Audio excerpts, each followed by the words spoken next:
Little extra gravity right there. Say, that reminds me of something.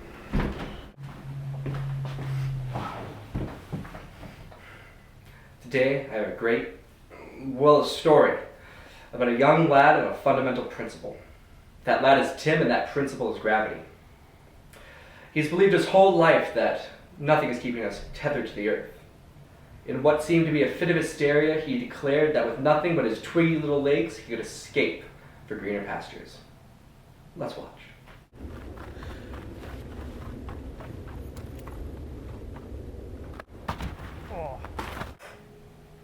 What Tim failed to realize is that gravity is a force of attraction dependent upon the amount of mass an object has. This means that the more mass an object contains, the stronger its gravitational pull will be. The Earth is a very large object, hence Tim falling back to us after his fleeting attempt to escape. But falling isn't the only example of gravity. For our next segment, we have to hit the beach. When Tim was told that the tides were caused by the moon's gravitational pull, he didn't react very well.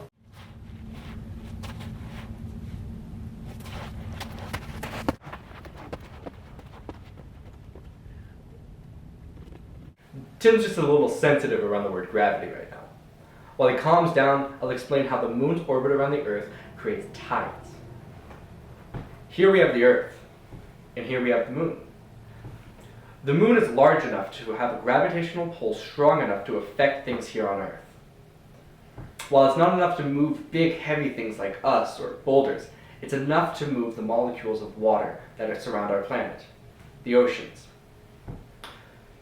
As the Earth moves, the direction of pull is changing.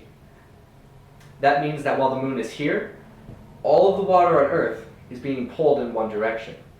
But because the moon is orbiting and because the Earth is rotating, the direction of the pull is constantly changing.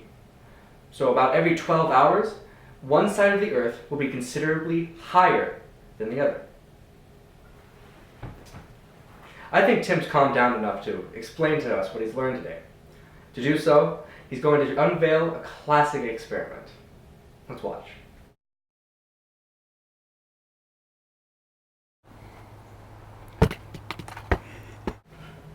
You might have noticed that both objects hit the ground at the same time. That's because all objects in free fall are affected by gravity at the same rate, 9.81 meters per second. That means that a foam football and a comically sized mallet are going to be accelerating at the same rate. Now, you've learned a lot today, and to sum it up, we have to go to Tim. Ah, there you are, Tim. Now, why don't you give the folks at home a recap of what you've learned today? That's right, Tim. Gravity is a constant force of attraction between all objects of mass. Anything else?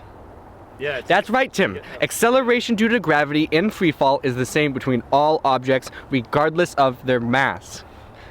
Now, anything else? That's right. Thanks for watching.